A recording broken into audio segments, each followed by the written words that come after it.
We're going to see King Charles pray with Pope Leo. First time since, I guess, 1534, something like that. It certainly has the potential to be a huge deal, and I think we'd all like it to be a huge deal.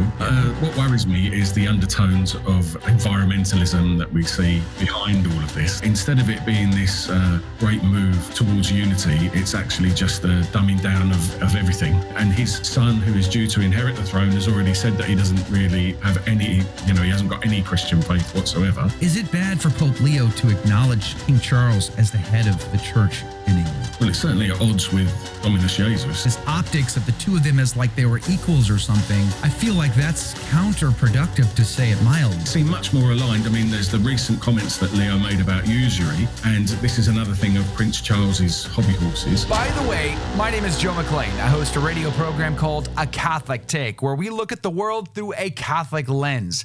I'd love for you to hang out with us. If you like it, give it a thumbs up and let us know what you think in the comments below. Joining us now from CatholicUnscripted.com is Mark Lampert. Mark, good morning to you. Thank you for your time. Morning, Joe. Thanks for having me on. Praise be to God in all things. Hey, King Charles. They made an announcement last week. He and Queen Camilla are going to be going to the Vatican. They're going to be in the Sistine Chapel. They're going to have like a battle of bands kind of thing, like the Pope's choir versus the King's choir. Kind of a big deal. How are you seeing it as one of his subjects, as one of the citizens of England? Is this as big a deal as it sounds like, or is it nothing? Yeah, well, I think in some respects it's a huge deal. It certainly has the potential to be a huge deal, and I think we'd all like it to be a huge deal. What worries me is the undertones of environmentalism that we see behind all of this, the prayer thing, which makes you think that instead of it being this great move towards unity, it's actually just a dumbing down of everything and making everything. It's another form of relativism, if you like political, theater. Yeah, exactly. King, help me understand King Charles. He seemed like I get that he's a figurehead mostly in the sort of the political structure of the United Kingdom, but still, he's the king. I mean, it just seems bizarre to me that he needs to embrace all religions, all ideas, all philosophies. Why would a king think that way? That makes no sense to me whatsoever. I think that the idea is that he's a king for all of our subjects. And there's a real dichotomy between the way that we think about the king. Some people think that he's got his own agenda, he's got his own ideas, and they are at odds with the men that are behind the scenes, moving the curtains and pulling the wheels. So there is some evidence in his personal writings that he is moved to a more orthodox form of Christianity. But there's no evidence of that. We haven't seen any evidence of that. And I kind of think this is very much my own personal opinion, but to me, the royal family are an extremely wealthy, segregated group of people who live completely different lives of privilege and power, which they haven't earned. It's just something that they've inherited, the way that they're treated and the way they behave.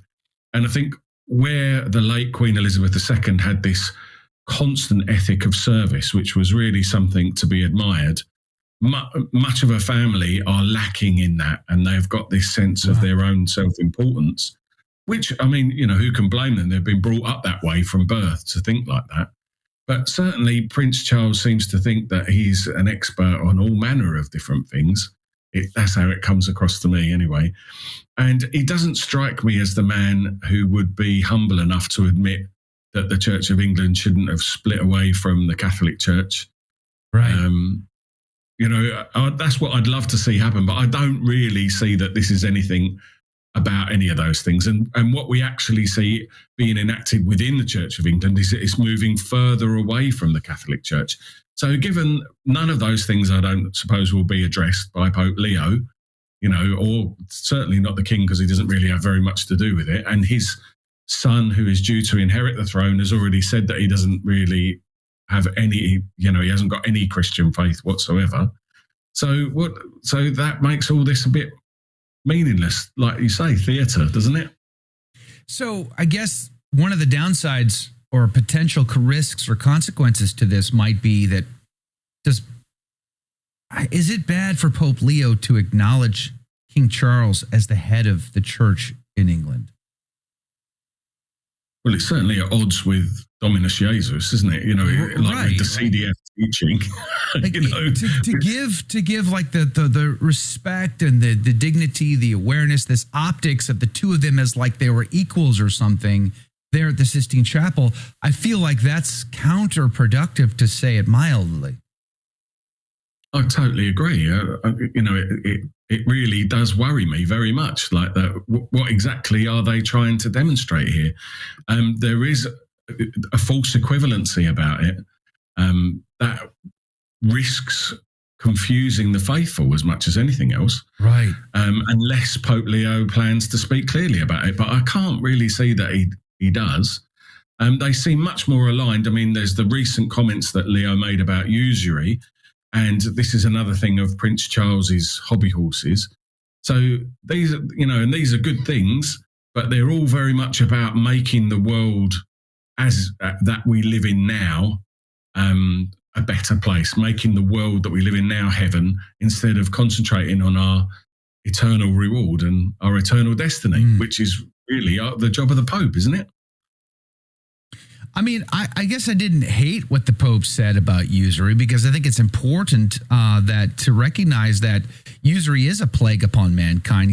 Pope Leo, according to this article, I'm going to link to it in the show notes, says Pope Leo XIV has denounced the practice of usury as a grave sin that destroys lives, families, and societies, calling it a corruption of the human heart that exploits the vulnerable and undermines human dignity. Quote, "How far from God," the Pope exclaimed, "is the attitude of those who crush people until they become slaves. Usury is not merely an accounting issue. It's a grave sin that can destroy families, consume the mind and heart, and even lead people to despair or suicide," close quote.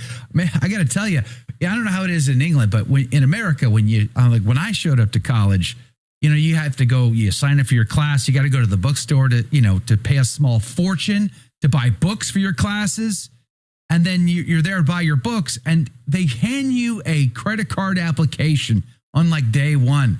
I know you have zero job, and I know you're going into debt for the rest of your life for these classes, but here, let's give you credit card debt to boot, and you can buy whatever you want. And the dumb people like me who didn't make good decisions as a young person got, neck deep in debt so fast, your head spins. Like, usury is a real problem. It's a real thing. I mean, we have to make our own choices, but at the same time, I think he's kind of right about that. 100%, and I'm completely behind you. It's a terrible thing that we have to put up with. So why didn't he mention it in Delixte Te at all, Joe? Right. Why didn't he mention it in his apostolic exhortation about the poor? Because Francis wrote that one. He just signed it. That's all. Yeah. He could have easily slotted something in, though. I mean, I don't understand where this comment come from. I think when we discussed it, me and you, the last time, this is what we were saying, isn't that's the real problem in the culture that we see at the moment. If you want to talk about the poor, this is the issue. So, yeah, I'm absolutely over the moon that he spoke about it in this venue, in this discussion that he had. But ultimately, why wasn't it in his apostolic exhortation? Doesn't make any sense. No. Yeah. It doesn't make much sense, but there we are. That's what we're dealing with. And when we're kind of like what I was talking about the last segment with Israel, like if we're serious about trying to solve some problems, then let's be serious. I don't think we're serious. I think we pretend. I think we talk a lot and then don't actually do the things necessary to have the peaceful outcome that we're looking for. Similar here. If you're against usury, then maybe we should start at the Vatican Bank. Should we start there with some reforms? Because everybody who tries to reform that thing either gets dead, gets canceled, or something bad happens to them. Like it's a routine that's been going on since after the Second World War. So it's like one thing to say it, it's quite another to do it. It feels like talk. Yeah, they should model best practice, and they should do that in all of these ways, all of these various ways. Look at the talk about migrants is another thing that we often mention, isn't it? Where they've got rules at the Vatican where, you can't get into the Vatican without particular passes or whatever. And yet they're talking about open borders and supporting the bishops and all this kind of thing. So they really need to get their act straight. The Vatican Bank, as you and I know well, this absolute drama has been going on for years and years and years, and no one seems to be able to have the desire, really. Cardinal Pell seemed to have the desire, but of course then he died on the operating table. So we're in this position now where who's going to stand up and sort this out? And you kind of feel like before they start talking to and telling everyone else what they should be doing, they've got to get their own house in order first, haven't they? Right. Yeah. Boy, the usury. There's a whole lot that can be discussed here about usury in particular. Maybe we'll continue on. But before we go to the break, because on the other side of the break, I want to ask you about Cardinal Eck. But we're going to be up against a break here in a moment. I do want to ask you about Prince Andrew and going back to the royal family. With King Charles meeting Pope Leo this week, kind of a big deal. But then now Prince Andrew's getting all of his titles removed. Has that fallen out? Happened with Jeffrey Epstein finally? It's been years. I mean, that his whole disastrous interview that he did, they made a movie about just the interview that Prince Andrew did. It was that bad. So, I mean, what did they have a fight or what happened? What, Charles and Andrew? Yeah. Did Charles and Andrew have a fight?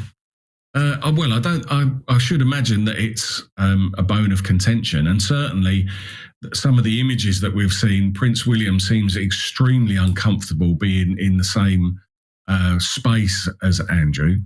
Everything that I've read or heard about Andrew is that he's an absolutely vile individual and that he's not very bright either. His career was ended, rather promptly because he couldn't drive a boat or his Navy career. So the man has got very few redeeming features, and I think that he should be put in the deepest dungeon. Certainly, he doesn't seem to have a shred of remorse for the victims involved in all of this. And it's been demonstrated that even the things that he said in that interview with Emily Maitlis, which is now infamous, were lies. That the things that he absolutely swore were true weren't true. So I'm afraid the guy's got absolutely no integrity. Forget about taking away his Duke of, whatever it is, title. He should have his prince. He shouldn't be referred to as a prince. He shouldn't have any, high titles or anything. I think he's a disgrace. But it makes me wonder what are the rest of them like? Like why are we? It always bothers me, and I know it's a Catholic thing that we have monarchy. We think that God, it's a sacrament to some extent, and we, But I have to say, I personally, perhaps it's the Irishman in me, Joe. I really struggle with the idea that these people are better than the rest of us because they're ordained somehow. We're seconds on the clock. I want to know here: do you see a time in the near future for the UK to be done with its royalty? I hope not, in some respects, but I think we do need to, like the same with the papacy, we need to call these people to stand up to the office that they've been called to take. That's what we need to see them do the right thing, don't we? Did you like that video? It's okay. You can admit it. It's perfectly fine. Hey, we cover the big stories of our day, from inside the church to outside the church to all points in between, and we do it from a Catholic perspective. It's called A Catholic Take. It's a radio program Monday through Friday. We live stream it right here on this channel, by the way, so make sure to subscribe, like, and share. We would be very grateful to you. And don't forget, you're going to want to watch this video right here because you don't want to miss anything.